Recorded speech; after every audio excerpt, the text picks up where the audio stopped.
Welcome to Art Talk. That's not open. Come around that way. Welcome to Art Talk. Thank you so much for Pat Bishop and Colleen Osbow. Did I say that right? Osbow, yeah. We're so grateful to have him here this evening.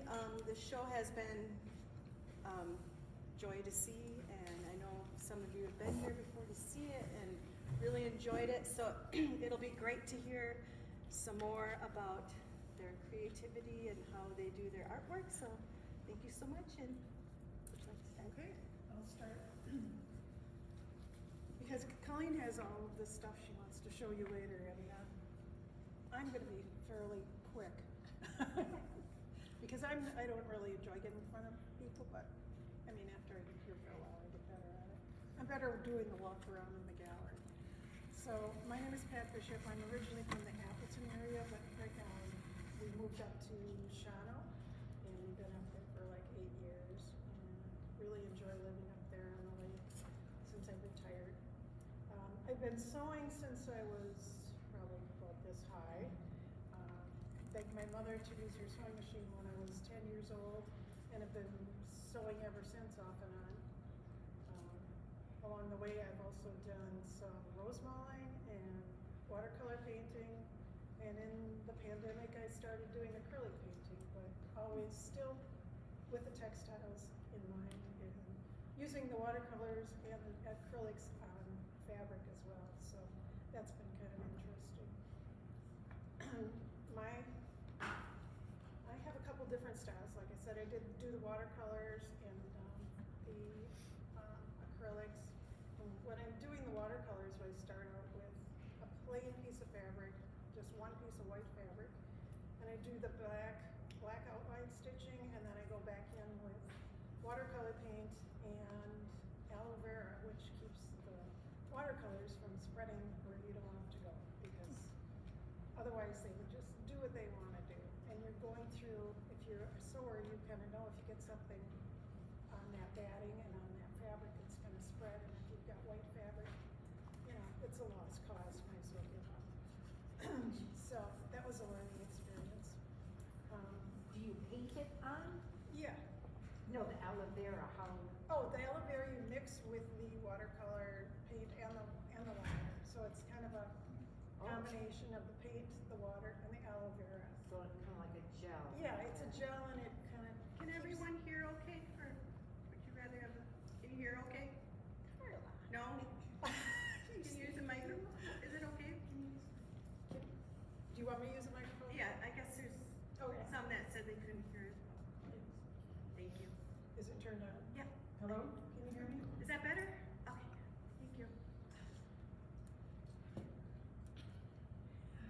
Okay, so my sister-in-law came all the way from Greenville to be here tonight, which I'm thrilled to see her. I'm a groupie. She's a sweetheart. So my normal style of working with art quilting is, you could call it fabric collage, where I use a lot of fusibles, so all my fabrics have fusible attached to the back, and then I iron them down onto the batting, and then from there I do the quilting afterwards. Most of my work is somewhat abstract if it's the fused collage. Like the watercolors are more realistic, which I kind of enjoy that, going back and forth to the different techniques.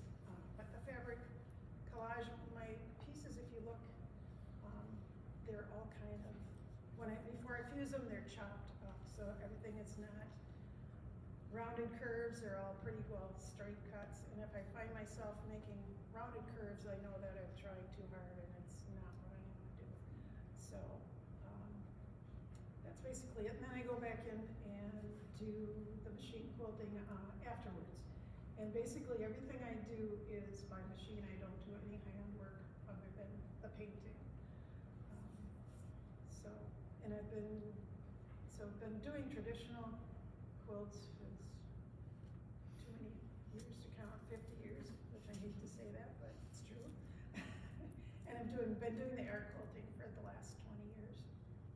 And I teach, and all three of us have written articles in Quilting Arts magazine, and been published other places and exhibit our work.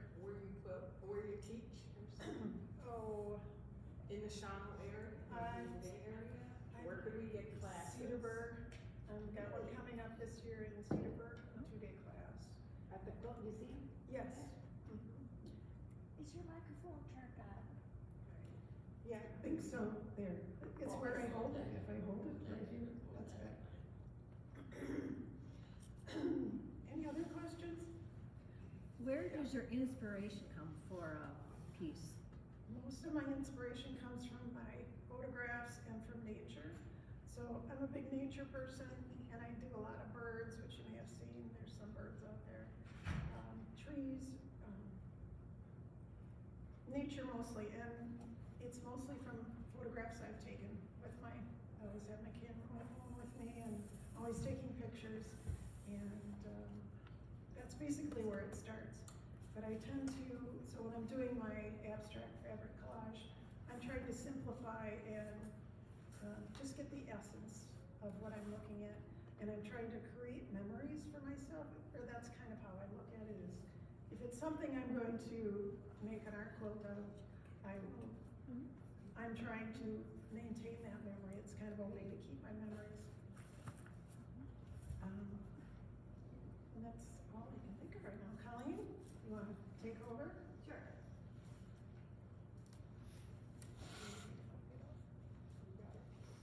Is this my inside voice? Can you hear me? She doesn't need a microphone. Okay, I'll get that back to you. My name is Colleen Ansbach. I lived in Manitowoc for many years. I started making garments when it was cheaper to make a garment than it was to buy one. Went to school for textiles and clothing, University of Minnesota. I worked for 20 years in the industrial cut and sew industry. I designed fabrics, I set up the specifications for dyeing and weaving, everything on an industrial basis. Along the way, Manitowoc started having a guild. I joined. I thought I knew something about fabrics. I didn't know squat. They quickly told me that I needed to learn how to use a ruler. Oh no, not that. Square something up? Oh my God, I could never do that. My girlfriend and I belonged to a church in Manitowoc, and the banners were burlap and felt, and they were disintegrating. And she said, "Hey, let's make some banners." Okay, so we went to the store and we looked for some patterns, and we couldn't find anything that was proportional to what we needed. And we didn't know what to do, so we scratched our heads and decided to make up our own patterns, and that just changed my life forever. Suddenly I was making up all kinds of crazy stuff using fabrics in different ways than what I had ever envisioned. I am what's called a mark maker. I make marks. I make marks. Look at your walls, you'll see them everywhere. No, kidding. I make marks, and what does that mean? That means I take the fabric and I make a mark on it. I would prefer to make marks on my own fabric than buy it in the store. The store fabric is great, and I do buy things at the store, but it doesn't reflect me. And so I started doing what's called mark making, and you will see my items in the other room. They've got funny marks on them. Well, they're not. They ain't pets, I'll tell you that. So I started off with fabrics in the stores. When I started doing this, it was very difficult to get hand-dyed materials. I couldn't buy these gradations of shades. I could get this color or that color, but I couldn't get much in between. And so I started dyeing my own materials. That was the beginning of the end. Life was different at that point. So I started, that wasn't enough. I put the color in. I took the color out. What? I took the color out. That wasn't enough. I took the color out, and then I put the color in. It's like the 1 foot in, and it's a 1 foot in. And so this has started off purple, and I took the color out and then I put the red over it, okay? So that was the beginning of, yeah, he's scratching his head. Started off solid purple. I scrunched it up, tied some knots on it, stuck it in a bucket of bleach, took it out. Ooh, PU. And then I put red over it. Hey, that looks pretty good. Or so, I think. And then I got into silk screening. Do you know what a silk screen is? Where you can silk screen on fabric and you can have it come out all kinds of crazy ways. All kinds of crazy ways. And so you can do your own mark making with markers, crayons, dyes, all kinds of stuff. You can do your own print making.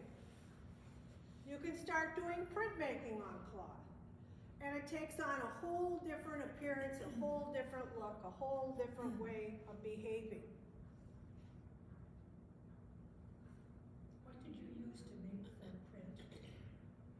What did you use to make the thing that you printed? What did I use for the silk screen? That was silk screen. That was silk screen. This is silk screen also. This is called deconstructive silk screening, and that it changes it with each pull, and it's a particular technique, but it's a lot of fun to do. And there's different ways, and there's 110 different ways of doing it, but basically it's mark making again. I'm making my own patterns on cloth versus buying it commercially. What kind of cloth are you starting? This is all cotton. This is all 100% cotton, muslin cotton, like the sheets, just like sheets. Well, along the way, I thought it would be a lot of fun if I could buy tablecloths and dye them and sell them. I was gonna make money. That was the biggest bust that you ever saw. Nobody wants dyed tablecloths. Nobody's doing tablecloths anyway. But it wasn't long and I had this huge pile of tablecloths, and it's beautiful material. Now, what am I gonna do with it? So you'll see a lot of my pieces have tablecloth material in it. Linens, and they're beautiful. So here we go again. This is a linen napkin, and you'll see a lot of these in my work. This is silk screen again, but it's linen. It's linen. Here's a tablecloth ripped up. Oh my God, she ripped the tablecloth here. Yes, I do. And you can see the silk screen again, it changes. It's that whole deconstructive. What is silk screen? What's a silk screen? Yeah, what does that mean? Silk screen. A silk screen is a, basically it's like a picture frame, and it's got a mesh on the bottom, and I slap some crap in there that's colored, and I pull it with a squeegee. With the fabric underneath. With the fabric underneath. With the fabric underneath. Is it a acrylic based or I medium? use dyes, but Dye. you certainly can use paint. Yes, you can use paint. Yes, you can. For those of you who are not quilters, I brought a little piece here. This again is a silk screen. It's quilted, and I'm going to start over here because you know what a quilt is. And you can see the edge there. Go ahead and pass it around. And you can just see what a quilt is. It's basically 3 layers stuck together, and that's what almost everything over here is. It's got 3 layers. A backing, a batting, which is oftentimes cotton, sometimes it's wool or polyester, and then something on the top. So I got into this mark making thing, and you'll recognize this type of a process. This is just ink, India ink,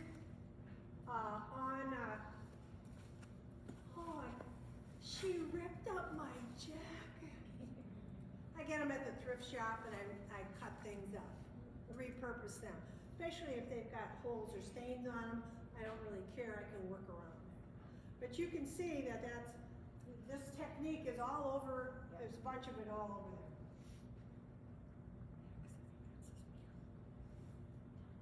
there. I often work in a series, meaning that I'll work in a particular mode or a particular technique for a period of time, and then I'll switch. do something else. And you'll see one of these pieces on the far wall over there. This is a series, and a lot of people aren't sure what a series is, okay? You know how to hold up a quilt. Come here. You know how to hold up. There's nothing like a quilter that knows how to hold up a quilt. You do this at all your little meetings and whatnot. And there's nothing more fun than holding one up, because then you get to play with them. Yes. So these are, doesn't make any difference. These are all similar, but they're not the same. They're very similar, but they're not the same. The technique is similar, the technique is the same for all of these. The colors are a little bit different, but they're all similar, and so this would be considered part of a series. And so far, I've done 6 of these, and I intend to do more. And so some of these are the hand-dyed that you saw, some of them are commercial materials, some of them are mixed, whatever, but they're little bitty pieces all stuck together, and they're pieced. A little different technique. Yes. Where's the quilting? I don't. Yeah, that's not much for quilting, but they are all Look at the quilting. back, then you see the quilting. Yeah, Wow. yeah, it's Oh, not there much it for is. quilting on There these, it is in the middle. very little. But you That's get a the lot of idea work. of a series, and some of the work I do is, thank you very much. Thank you very much. You're sweet. Take this Thank one. you. Okay, you can look at it. And a lot of the other work I do, I work strictly with paints, and I'm working in a series again, and you'll see some of them on the walls. They're very similar, but they're not identical. This Okay, is incredible. thank you. So, what else would you like to know? I see you got lots of questions over here. How do you- Yeah, Oh, go ahead. go ahead. How do you attach the little pieces? Maybe I missed that. How do you attach the little pieces? Very carefully. This is called piecing. This is called piecing. And it's a different technique. Pieces are actually stitched together. I use a machine. I don't do it by hand, but I use a machine.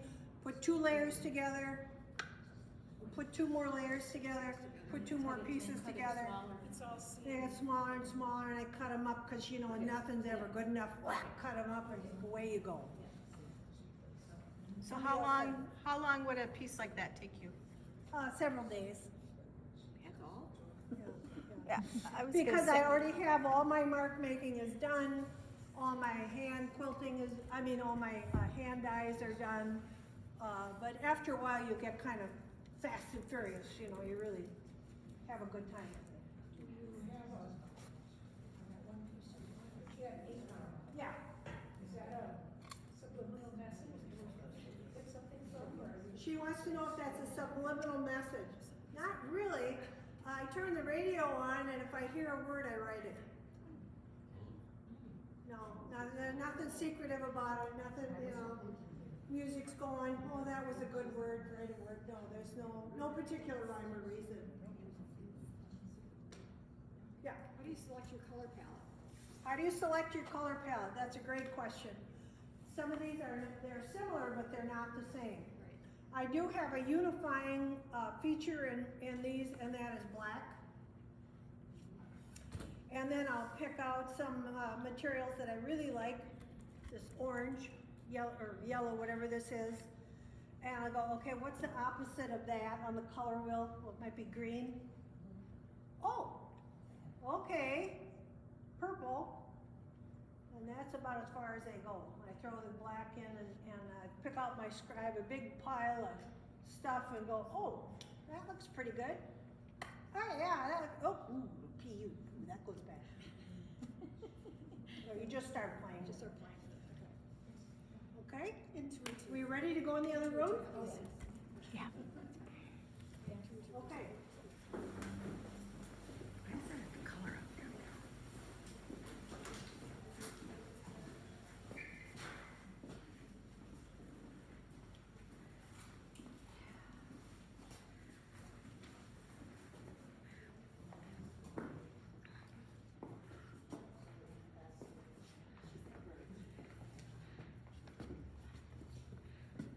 Are we in here?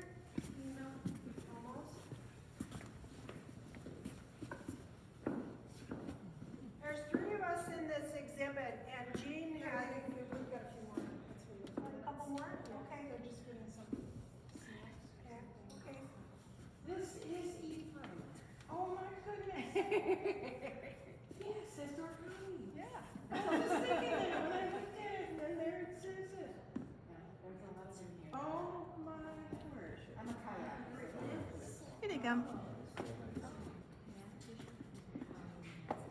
While we're waiting, I'd just like to say we've had a lot of great feedback for this show, so thank you so much. Yeah, it's been really great. Okay, come on in. Oh, sorry. Nope, that's okay. There's three of us who put the exhibit together, Pat, myself, and Jean. Jean is in Arizona. Oh. Well, but she does a number of these pieces, and this is certainly a beautiful piece that she's done. I know how she dyed this one, and she did like a drip dye.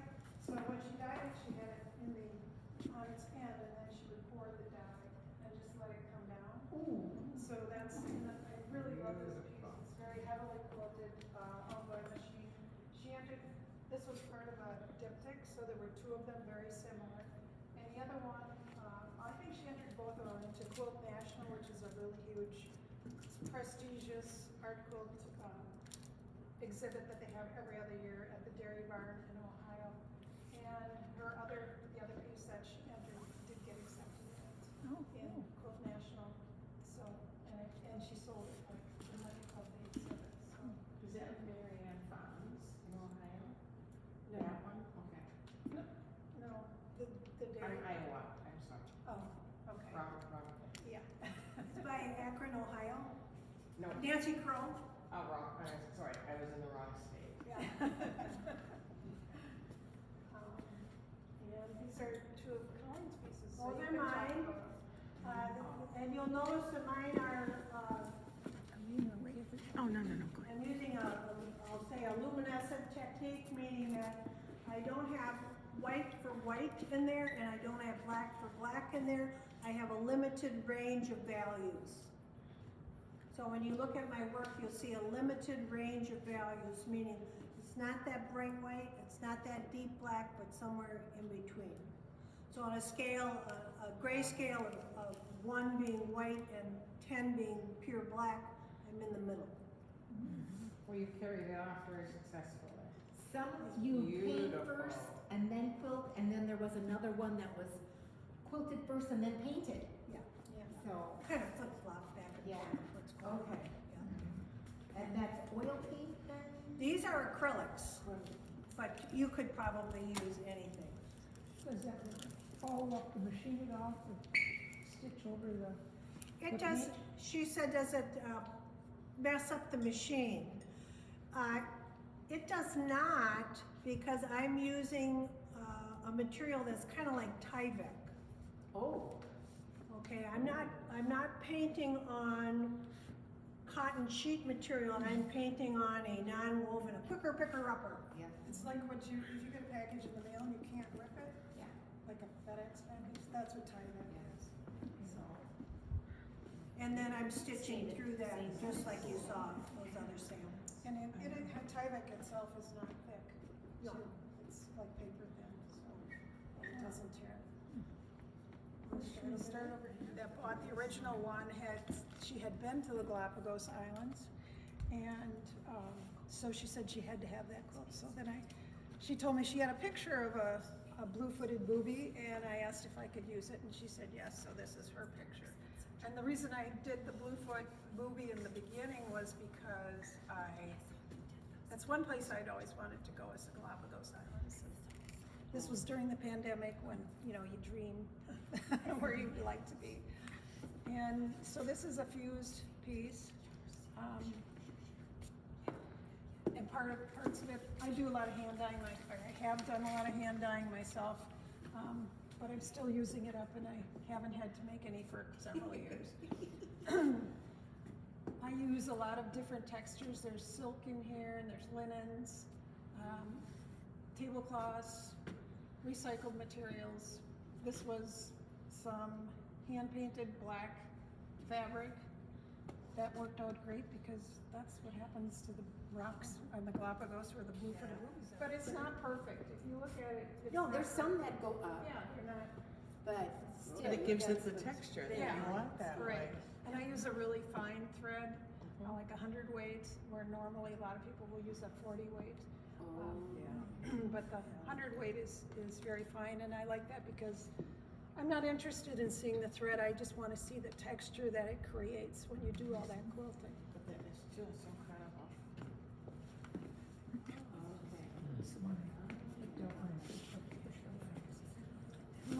My Ephraim shop was a real pain. I worked on it for a couple months and then I put it away for 6 months. But because it was 6 feet tall and 3 feet wide, I thought I've got a lot invested in here, I gotta finish it, so I finally finished it. The thing I like best about it is the birds. Oh. And there's also some acrylic paint down here just because things weren't coming together the way I wanted them to, so the paint helped to unite the ground. So your birds are individual? Well, I guess everything is. Everything is, yeah. Yes. All of those strips are individual. Sure. I loved how you use the selvages and Oh, yeah, I like to do stuff. just a like little that. Just a character. little, yeah. Okay, a piece that size, how did you support the weight of that, you know, the body, that it's still all, do you know what I mean? It's not folding up on itself, or did it just support itself? Is there a frame inside underneath? There's a slat at the top. Okay, so it's, okay. I don't know if there's one at the bottom. Okay. Yeah, there's like a Okay. curtain, a little curtain rod, a little dowel type rod at the Okay. bottom, that helps keep things. And I love your little open. You put so much detail in there, it's just incredible. Your flowers, are they all individual little strips of fabric also? Yeah. Especially like the little ones here, I mean, they're just. Stitches. She's come back with some beautiful handwork here and some lovely handwork on all the way around. I think the whole thing looks like the whole thing was hand stitched. Even the squares are hand stitched together. Wow. I think she did a beautiful job. Turned under. Yeah. She broke the rules. Yeah, if you're a quilter, you'll know that there's certain rules. That's why we're art quilters, 'cause we don't You like know, rules. and one of the rules is you don't have raw edges and you don't have little ruffled thingies hanging out. Well, she used all different types of fabrics. Many different types of materials. So unique. Yeah. Yeah, she's got silks and other batiks and. And it looks like it was a very useful. And your sweater too. For the background and everything else. Mm-hmm. You walked in, And and she that also looks like she makes did that. that. Then I started looking at She it. makes some pretty She nice has- French knots. I just asked. She has severe texture in her pieces. It's Extreme. incredible. I showed you, these edges are turned under again versus overlapping, just has a different appearance. There's no right or wrong way, it just has a very different appearance. Same thing with these. This is some of the mark making. This would be a tablecloth. This is another tablecloth. Oh my God, I had a mountain of tablecloth. And then some of this is hot wax work. Where I put the hot wax down first and then I dye over the top of it. And so there's some other examples of that as well. So there's a whole variety of techniques. If you like doing mark making, some of these have a wide range of techniques. So Colleen does a lot of seaming in her work and I do a lot of fusing in my work. Some of this is silk screen, this is silk screen, this is silk screen, this is just in a bottle. Oh, okay. Squirting out the word. Squeezing out the words On the in a table. bottle. So some of these are squeezed out. This is silk screening, this is silk screening. So there's a variety of techniques here.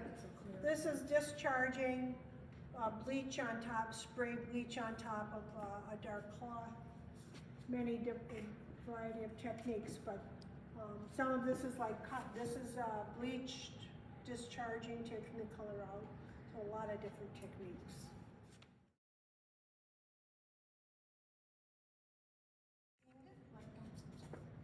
I mean, unbelievably small seams, if you look at this closely.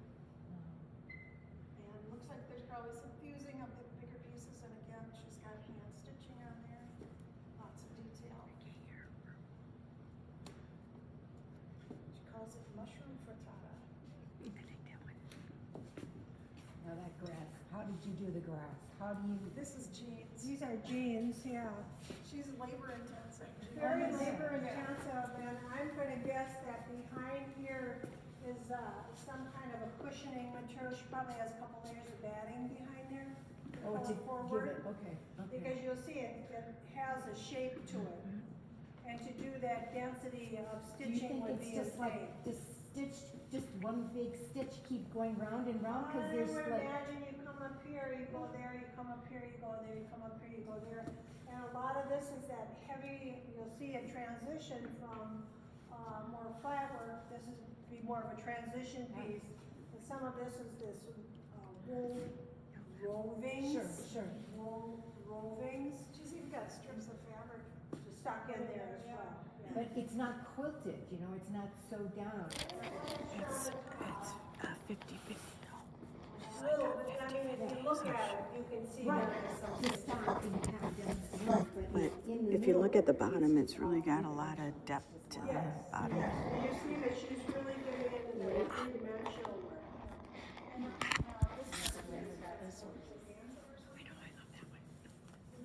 I love that one. It looks felted to me. Yeah, Up here. yeah. No. Yeah. No, the bottom. I think it's velveteen. Oh. I think it's velveteen that she's, ripped and stitched over and distressed so that it looks like it's something else. Deanna, stay Uh, but Deanna there's just a lot of visiting, or heavy stitching in She's here for here, 2 a weeks very while they thick get their house ready to thread, sell. I didn't know that. Yeah, that That's green nice. one too is very thick thread, very stitches thick thread, on the top. not quite, embroidery floss, but but somewhere in between there. Yeah, when I saw your sign up, I'm like, oh, that's cool. This is another one of these. They bought one of the houses that we were Yeah, interested she's got the in. unfinished That edges. John didn't like the bedrooms, but it fits them better. Oh. It's just near Mike and Bonnie. Oh, cool. Intense and unusual. Yeah, I love the thistle one. That's one of my This favorites. one was called Little Thistle. This one was one of my very early art quilts. This one went down to Houston to the International Quilt Festival and got, I think, a second place in nature. Well, the judges are, Scapes. you were round. Those leaves are just gorgeous, just gorgeous. That's my favorite part too, is the leaves. It is. The thistle's beautiful, but the leaves are just gorgeous. Thanks. I like them too. So here we go with Jean again. Yeah, this is Jane's, and now you're seeing these rovings, which are like, loose yarn that hasn't been twisted. A roving is loose yarn No, this before. is back. What? This is back. That's all right. Somebody won't. Yeah, it Supposed to doesn't look matter. like this. Oh, really? It doesn't matter. You can see the back, see the front. It doesn't. Somebody was looking at it, put it up on. That's all right. But you can still see that the rovings are kind of, they're almost weavings in that effect. Here the little dreadlocks are coming down, twisted, and she does that via wet work. A little soap and some hot Yeah, water, yeah. hot water. Fabric, as we're used to thinking of fabric. These would be the rovings again, the loose yarns prior to it being twisted. So she's getting the fiber and she's working with the fiber and translating that fiber into shapes. And there's even some wire over here. Oh Looks like yeah, wire there's a and- lot of I don't know structure in here. What that is or that, but it's Somebody was asking about how do you keep it flat? Well, this would have a strong structure behind it that would give it, otherwise this would really be. Yeah, this one's got a couple of rods that it's hung up on, Oh, plus okay. a couple separate little places where heavy. it had little hangers. So, So you get a piece like this and it's great when Almost it's looks like a on the buffalo wall, but storage, of course, would be another factor for Yeah. larger pieces. And so that's something to contemplate when you're doing something like this, is size. Yeah. Where are you gonna put it when you're done with it, or in between exhibits? You know, how do you store it? and so does anybody want to take one of these home and do something with it? So I did OCD, whatever. So I organized it. Put the lights and the two tones near the top, and then the dark ones down here, and background. I think it's just a gray cotton. Really? Okay. It looks, Yeah. I think it's the color. And she saw it prior to the show. So I said, let her know when the show is coming and da-da-da. So he comes and it was funny. I don't know. And I said, I pointed it out to him and I said, are you still talking to me? And this is another dear friend of mine who doesn't like having her picture taken. And she was like this, don't take my picture. And of course I had to take her picture. And she doesn't know that she's in the exhibit either, but she's coming on Tuesday, so I'll find out if she's talking with you or not. But I did a whole series of these portraits on me. It says Linda, and she'll know, and I did show it to her a while ago, and she said, I don't know why you think I look like that. See, it's abstract, it's abstract. What happens when you put the India ink on, you can either leave it like that, or you can distort the lines with alcohol. Not alcohol you drink, but rubbing alcohol. What color ink did you use on this? Yes, from the alcohol, it just changed. What color ink did you start? It was like a oak. Oh, like an oak. So that's all you used, is that one color? Yes, You those are just change the name to Mona. I love it. I'll let you know if she's talking to me. This is more of that series that's in the middle there with the words. And so this is a tablecloth again and some cotton. This is some commercial material. So I mix them up. This is just like what you were able to see and hold. That's done with a bottle. Some of this is done hot wax. Some of it's done with a silk screen. All different kinds of. So would you call that batik, where it's done with the wax? Yeah, these would be more like batiks. Those are done. Yeah, yes.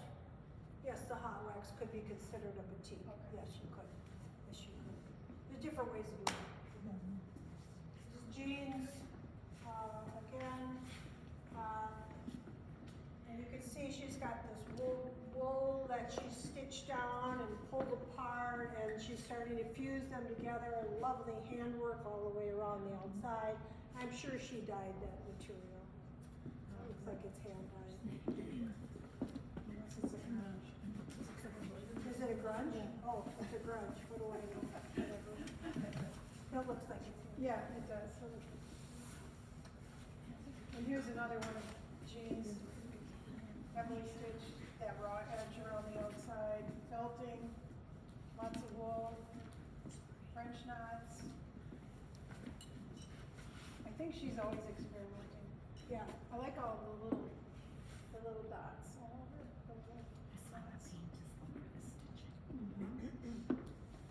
No more texture. Similar to the other ones over there, where it's all fused and then stitched. All machines. This is me. And like I was saying, you know, how all of my cuts are not straight. If they start looking rounded, then I'm doing something wrong. But this was another winter day out in our yard, out by the water. One of the kids took my picture. Wasn't the same day though, because it wasn't foggy on this day. It was very sunny. And I use, if there's silk in here, I always try to get some silk in my pieces. I think this is probably silk also. Pat, on that other wall, did you say when you did the painting, was it acrylic or watercolor you were using? Like on the Watercolor. birds and the Yeah, flower? those are watercolors. Okay. That's the watercolor with the aloe vera gel. Okay. Here's another one, mostly with that strippy background. This was taken from a photograph that my cousin took down in southern Wisconsin, or southwestern Wisconsin. She takes a lot of nature pictures. I just really like the apple orchard. And there's, I think there's some discharge dyed velveteen in this one, and discharge dyed black fabric in there. Also some linens in here. That was one of my favorite fabrics right there. I think it's all gone now. And this, I don't know what it is, but it has a lot of texture. So I'm always looking for texture in my fabrics. That's why recycled fabrics are better than going to a fabric store, because you can get all those different textures in blouses and jackets and women's clothing a lot.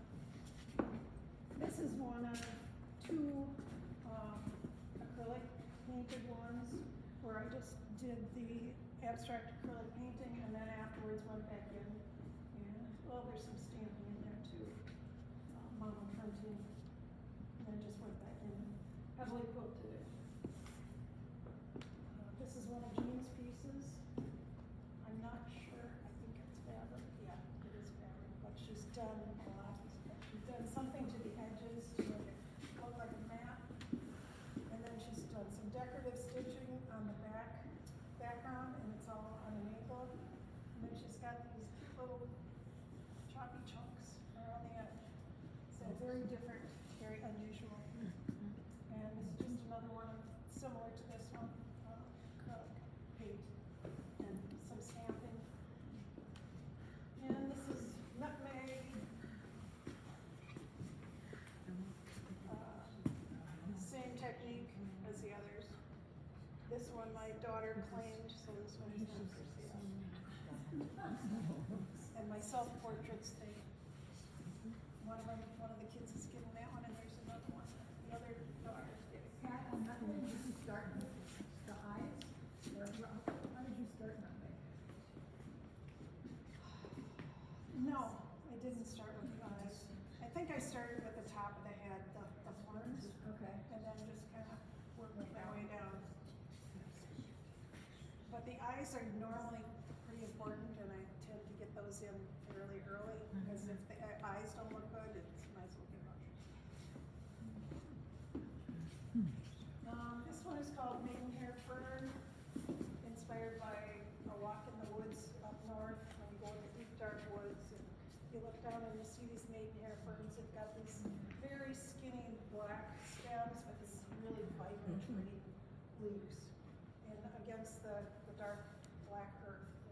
It's really outstanding. This one is called Bone, and this was part of a challenge from a small art quilt group that I was in, where we all had to bring a paper bag and to our meeting with something in it that you don't know what you're getting. So what I picked was the bone from a round steak.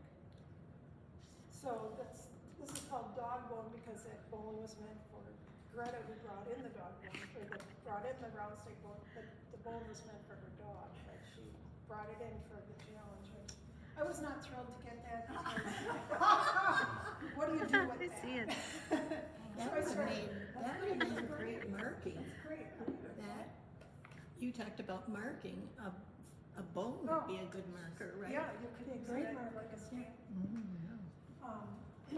So that's why that got named dog bone. I just started tracing it, making some bigger, and I really love this gradated fabric.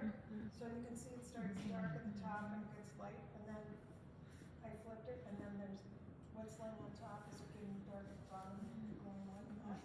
There's a lot of there's some silk in here, and